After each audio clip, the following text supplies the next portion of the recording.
Here we go, a flyby of play.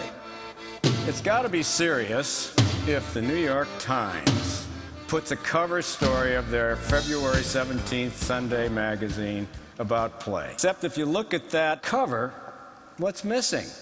You see any adults? Well, let's go back to the 15th century. This is a courtyard in Europe, and a mixture of 124 different kinds of play. All ages, solo play, body play, games, taunting, and there it is. And I think this is a typical picture of what it was like in a courtyard then.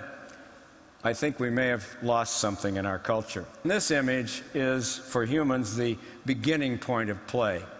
When that mother and infant lock eyes, and the infant's old enough to have a social smile, what happens spontaneously is the eruption of joy on the part of the mother, and she begins to babble and coo and smile, and so does the baby. And I'd like you to think that every bit of more complex play builds on this base for us humans. If you want to belong, you need social play. My daughter is now almost 40, that's in this picture, but it reminds me of her storytelling and her imagination, her ability to spin yarns at this age, preschool. Really important part of being a player is imaginative solo play. This is a consequence of play deprivation.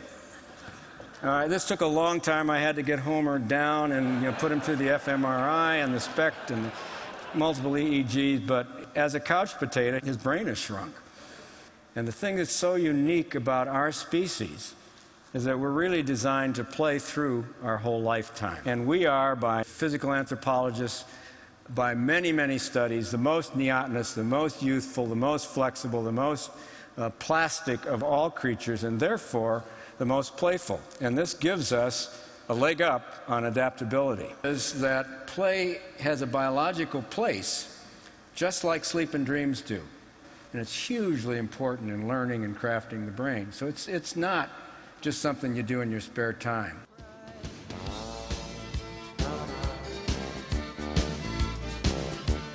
Evolution does a really, really good job of deselecting traits that aren't advantageous to us and selecting traits for competitive advantage. Nature isn't stupid, and it's selected for play.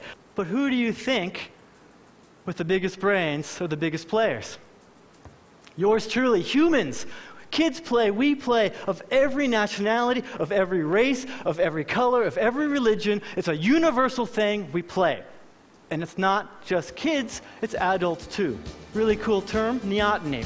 The retention of play and juvenile traits in adults. And who are the biggest neotenists? Humans. We play sports. We do it for fun, or as Olympiads, or as professionals.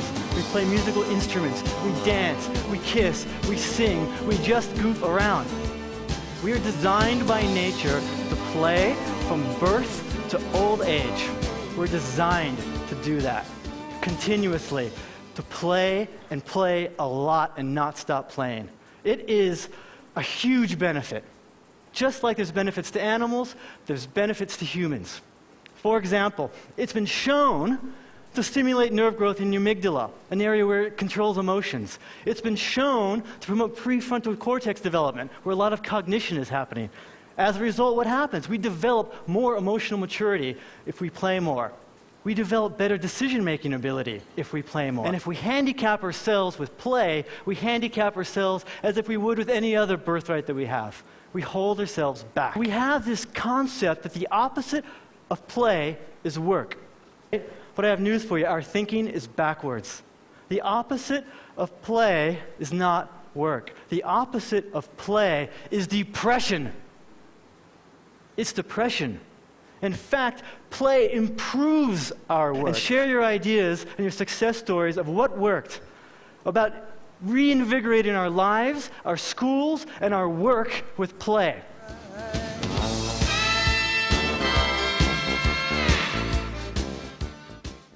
Bonobos, like humans, love to play throughout their entire lives. Play is not just child's games. For us and them, play is foundational for bonding relationships and fostering tolerance. It's where we learn to trust and where we learn about the rules of the game. Play increases creativity and resilience. And it's all about the generation of diversity. Diversity of interactions, diversity of behaviors, diversity of connections. And when you watch bonobo play, you're seeing the very evolutionary roots of human laughter, dance, and ritual. Play is the glue that binds us together. But play is a shapeshifter, and it can take many forms, and some of which are more quiet, imaginative, curious, maybe where wonder is discovered anew. And I want you to see, this is Fuku, a young female, and she's quietly playing with water. I think, like her, we sometimes play alone, and we explore the boundaries of our inner and our outer worlds. And it's that playful curiosity that drives us to explore, drives us to interact. And then the unexpected connections we form are the real hotbed for creativity. So these are just small tasters into the insights that bonobo give us to our past and present. But they also hold a secret for our future, a future where we need to adapt to an increasingly challenging world through greater creativity and greater cooperation. The secret is that play is the key to these capacities. In other words, play is our adaptive wildcard. In order to adapt successfully to a changing world, we need to play. But will we make the most of our playfulness? Play is not frivolous. Play is essential. For bonobos and humans alike, life is not just red in tooth and claw. In times when it seems least appropriate to play, it might be the times when it's most urgent. And so, my fellow primates, let us embrace this gift from evolution and play together as we rediscover creativity, fellowship, and wonder. Thank you. These are the days of miracle and wonder. This is the long distance call. The way the camera follows us in slow-mo, the way we look to us all.